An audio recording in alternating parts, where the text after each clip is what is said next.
Bonjour à tous et bienvenue à Randonnée Québec en motoneige. J'espère que vous avez du plaisir cette année à faire de belles randonnées. En parlant de belles randonnées, eh bien cette semaine, on fait une randonnée avec celui qui s'est mérité tous les honneurs, soit le prix VHR du ministère des Transports et de la FCMQ, Martin Routier. En parlant de FCMQ, Denis Levasseur sera là pour venir nous faire une petite jasette à ce qui se passe à la FCMQ. Et moi, je vous reviens à la fin de l'émission.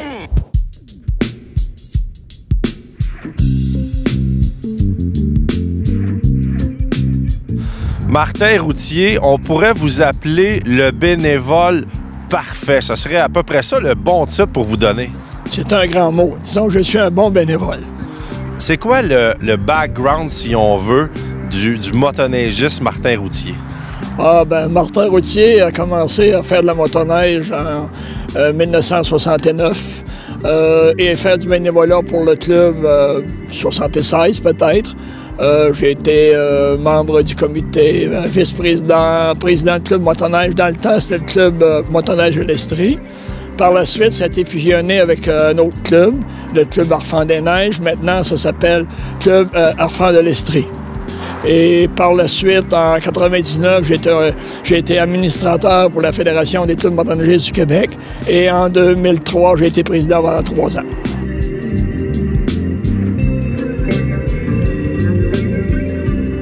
Est-ce que c'est... Lorsqu'on commence à faire du bénévolat dans notre club localement, est-ce que c'était votre but de vous rendre jusqu'à la fédération, jusqu'au provincial, ou c'est vraiment un tracé qui s'est dessiné au fil des années? C'est un tracé qui s'est dessiné. J'ai toujours fait le travail, j'aimais ça, on se sent utile, et j'ai fait le travail. Puis quand c'est venu pour le provincial, écoutez, je sais pas s'ils sont venus me chercher, j'ai été sollicité, puis je suis allé, puis j'ai fait mon possible.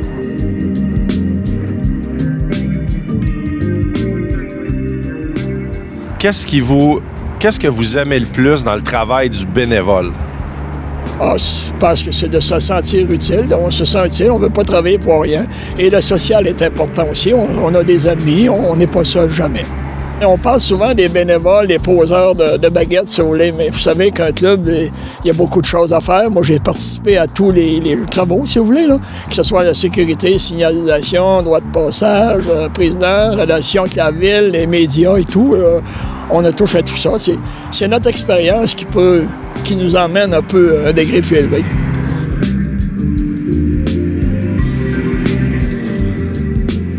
Vous êtes un des doyens, si on veut, dans le club de motoneige ici qui est impliqué comme bénévole. Qu'est-ce qu'on dit aux nouveaux bénévoles? Là? Ça en prend du bénévolat. Tranquillement, ça s'en va de plus en plus. Qu'est-ce qu'on fait pour aller chercher des nouveaux bras?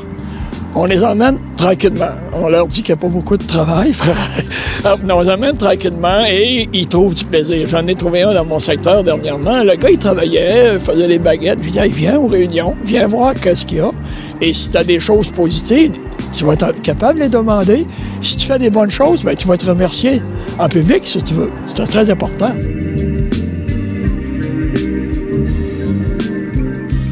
Puis je pense que surtout si tu es rendu au niveau président ou responsable de dossier, c'est de trouver la bonne personne à la bonne place.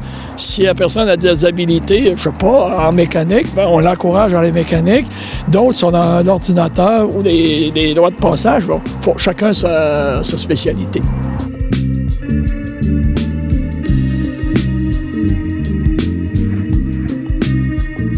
Qu'est-ce qui est, selon vous, l'avenir du sport de la motoneige au Québec? Écoutez, oui, il faut trouver du bénévolat. Je pense que les municipalités, même le MTQ, le gouvernement, est de plus en plus sensibilisé. Et si on met les bonnes personnes aux bonnes places pour chevaucher les dossiers, l'avenir est encore là.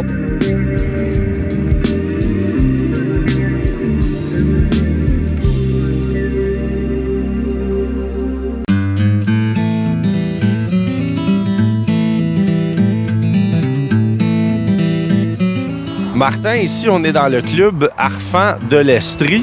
C'est un club qui peut sembler assez urbain. Par contre, on peut partir directement de Sherbrooke, mais on s'en va vraiment vers l'extérieur. On a combien de kilomètres de sentiers? On est un club de 200 quelques kilomètres de sentiers. C'est un club qui contourne une ville de 140, 150 000 de population. 157. 157, bon, merci de la précision.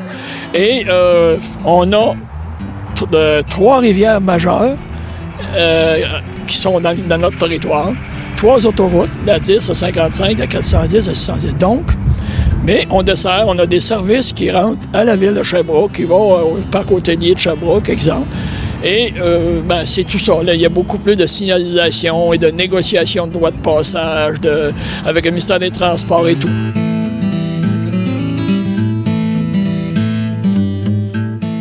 C'est ça ce qui est important de dire, c'est qu'on n'essaye pas de faire le tour de Sherbrooke, mais on veut que les gens puissent passer carrément dedans pour se rendre au point d'accès directement aux hôtels à la rue principale. Exactement. Même il y a un projet VHR qui pourrait éventuellement passer au travers de Sherbrooke par les sentiers Trans-Québec.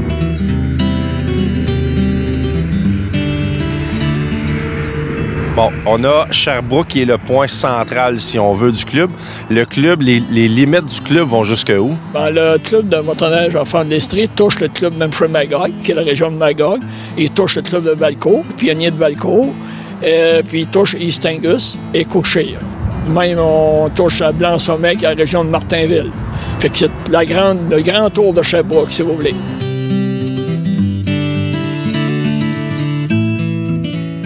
On est quand même proche, si on veut, des lignes américaines. Il doit y avoir beaucoup de touristes qui viennent justement du sud pour venir profiter de nos belles conditions. Oui, exactement. Disons que des hivers, il y en a un peu moins.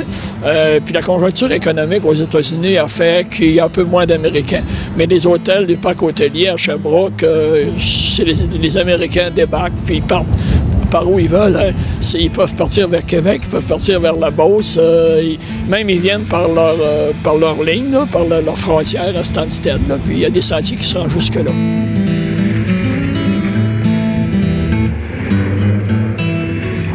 C'est ça ici. Bon, on a vu tantôt un peu de sentiers plus urbains, dans le fond, lorsqu'on est parti de Sherbrooke, mais on a vraiment de tout. On va avoir du champ, on a des belles montagnes. Le sentier est très varié ici, puis c'est toujours des beaux paysages. Oui, exactement. Comme vous disiez, OK, on peut longer une autoroute, mais c'est un sentier très bien aménagé. On a des droits de passage, on traverse où c'est pas mis. Après ça, on a du champ, on a des agriculteurs autour de la ville, donc on tombe dans des prairies. Puis c'est très diversifié. Il y a des stops à faire, oui, il y a de la signalisation, mais c'est différent.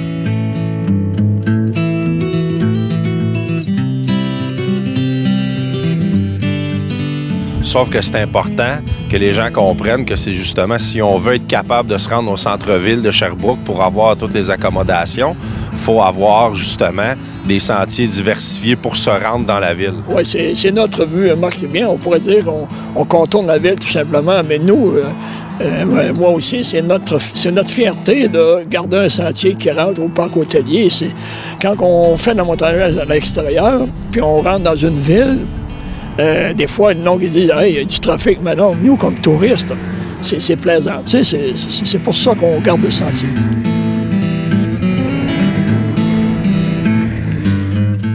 C'est quoi les plus grandes difficultés qu'on rencontre lorsqu'on a un club aussi diversifié? Les droits de passage, il y a beaucoup de propriétaires, il y a des propriétés privées. Il y a le développement de la ville de Sherbrooke, quand on fait une nouvelle rue dans un coin. Et aussi, on parle des fois, on se fait dire on a un peu moins de neige souvent que ailleurs, mais il faut préparer le fond des sentiers en conséquence. Tous les fonds de sentiers, on ne regarde plus des souches des sentiers, tout ça. C'est nivelé, ça fait que c'est glacé, 6 pouces de neige, puis on peut circuler, il n'y a aucun problème.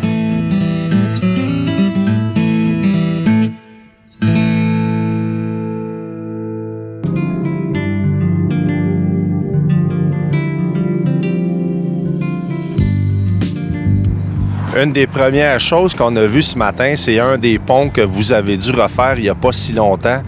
Ça a été beaucoup de travail à faire. Effectivement, il y avait un pont auparavant, un genre de pont suspendu en câble, si vous voulez. Et puis, il fallait le faire, mais à un moment donné, à l'automne 2010, je crois, il est parti à l'eau dans l'inondation. Donc là, on a été obligé de négocier avec la ville de Sherbrooke pour la durée de l'hiver, de contourner par le bord de Lennoxville, si vous voulez, pour être capable de faire l'hiver. Puis là, on s'est regroupés, puis on a monté un projet. C'est un pont qui remplace le pont suspendu. Il y a 120 pieds de long, une structure en métal avec des montées de chaque côté à 17 % parce qu'on a eu un partenaire, on est en partenariat avec la Fédération Quad. C'est un sentier Trans-Québec Quad et Trans-Québec Motoneige. Et le pont, d'un côté de la rivière, il y a un club quad et un club de motoneige, et de l'autre côté, un club quad et un club de motoneige. Ça fait vraiment le lien entre les deux clubs des deux fédérations. Exactement. Et le pont va appartenir aux 4 clubs. Les 2 fédérations ont participé et on a monté un projet. Et les fameuses rampes, ils sont rétractables à l'automne et au printemps à cause que c'est une zone de culture de chaque côté. Puis le propriétaire de terrain ne veut pas... Vous ne voulez pas avoir la rampe nécessairement sur le terrain. Donc, c'est pas un sentier d'été pour les quads. Non, c'est un sentier d'hiver pour quad puis motoneige.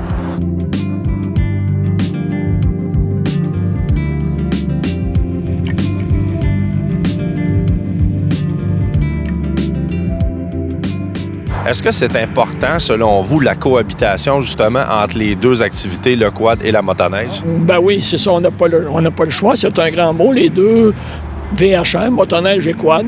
Il faut se parler. Je pense que l'avenir, c'est dans des infrastructures connexes, ensemble. Au moins, comme on a fait tantôt, oui, pour partager les ponts importants. Oui, avec des sentiers séparés. Puis on traverse les routes au même endroit, puis on se sépare.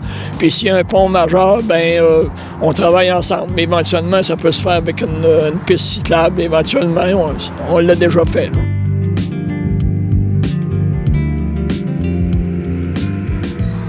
Qu'est-ce qui est l'avenir du club ici à Sherbrooke, ou le club Les Arfans de l'Estrie?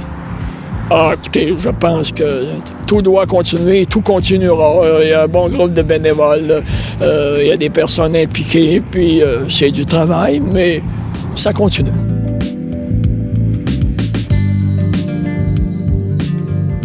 Est-ce qu'on a des gros projets? On a-tu quelque chose qu'on sait que l'année prochaine, bon, va y avoir un sentier majeur à contourner à cause d'une nouvelle route? Tout à l'heure, on a passé l'autoroute 410, le prolongement de l'autoroute 410. Bien, elle se fait, est dans notre sentier. Donc, moi, je suis... C'est dur de leur demander de la faire ailleurs? Oui, c'est ça. Mais par contre, on a eu une très bonne collaboration avec le ministère des Transports pour nous accueillir. Il y a des endroits que c'est possible, ils nous font passer dans l'emprise, c'est prévu. Cette année est en construction et on la traverse en chantier de construction pour l'hiver. Et on va continuer. Il faut qu'on va continuer l'autre. Mais le ministère des Transports, comme je vous disais, est très collaborateur. Le fameux pont Bernier, ça a été un autre de vos gros projets dernièrement. Ah oui, j'étais collaborateur. C'est un pont qui traverse la rivière Saint-François.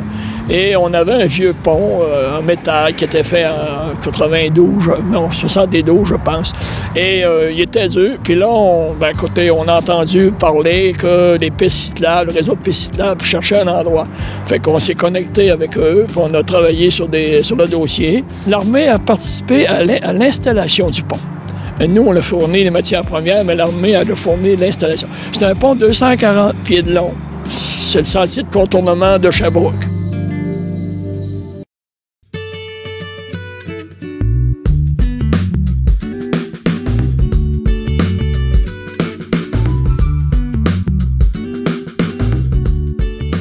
Aujourd'hui à l'émission, on a l'honneur d'avoir avec nous Monsieur le ministre Macmillan, délégué au transport. C'est une belle journée aujourd'hui. On célèbre la motoneige. On célèbre la motoneige, la journée porte ouverte.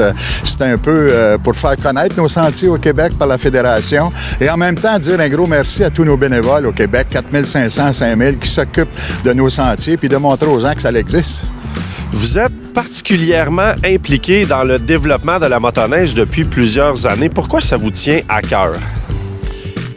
Premièrement, j'aime être à l'extérieur, j'aime participer au sport, mais c'est un mandat que mon premier ministre m'a demandé de mettre un effort au ministère du Transport, de travailler avec les fédérations des véhicules hors route du Québec et de trouver une solution à long terme pour que le Québec soit reconnu comme l'endroit l'hiver ou à l'année pour les véhicules hors route. Alors, j'ai baptisé ça qu'on va avoir une autoroute des véhicules hors route au Québec et je le souhaite, on travaille beaucoup pour se rendre là.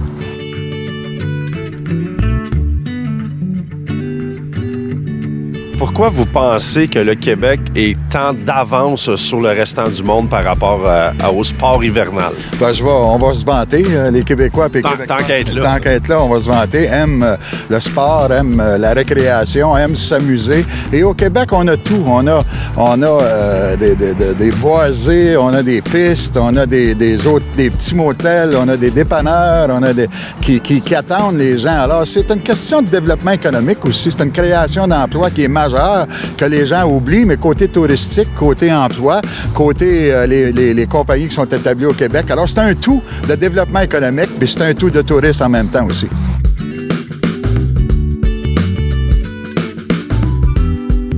Est-ce que M. McMillan est un vrai motoneigiste? Non. Je dois vous dire, avant de faire de la politique, oui. Mais agenda et beaucoup d'autres choses, j'ai pas le temps d'en faire comme je voudrais, mais j'aime ça. Je vais en faire pour 2 jours. J'espère que lundi, je vais être capable de marcher encore.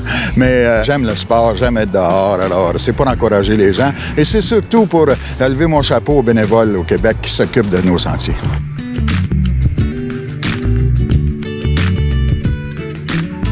C'est quand même assez surprenant de savoir que c'est géré seulement par du bénévolat. Non. Moi, je regarde ça d'une autre manière. Ça fait 38 ans que ça existe. C'est les Québécois et les Québécoises qui ont décidé de mettre ce sport-là en évidence. Il faut penser à la famille Bombardier, Armand Bombardier et tout ça. C'est au Québec que ça a commencé, puis c'est au Québec qu'on est les meilleurs, puis c'est au Québec qu'on va le développer. On n'a pas peur de le dire. Pas du tout, on en est très fiers. Monsieur McMillan, merci beaucoup pour votre temps et bonne randonnée. Et bonne chance à RDS, je vous aime beaucoup. Merci. Merci.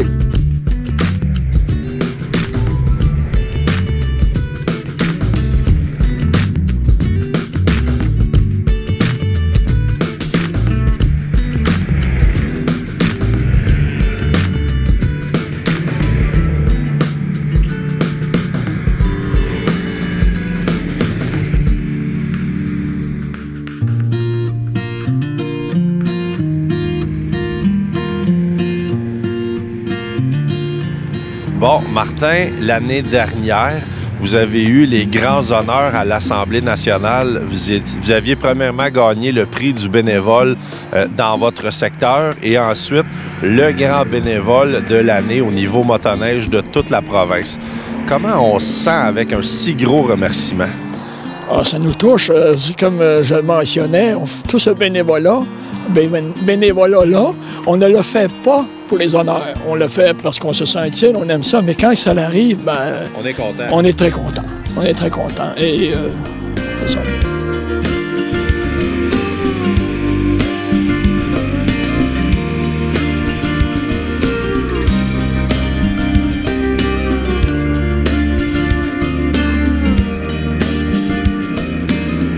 C'est malheureusement terminé pour notre belle visite du côté de Sherbrooke.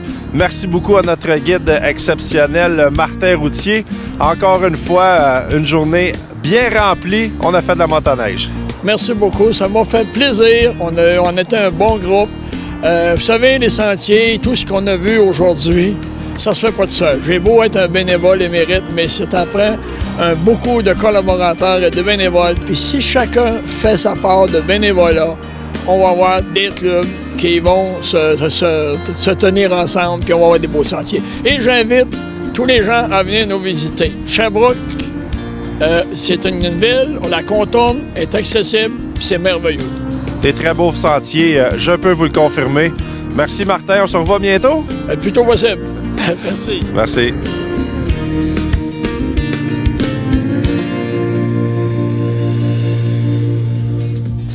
C'est déjà terminé pour notre émission. Je vous rappelle le concours Aviva, 4 séjours pour 4 personnes, 4 jours au Rabasca. Alors, vous pouvez avoir toutes les informations sur notre site Internet.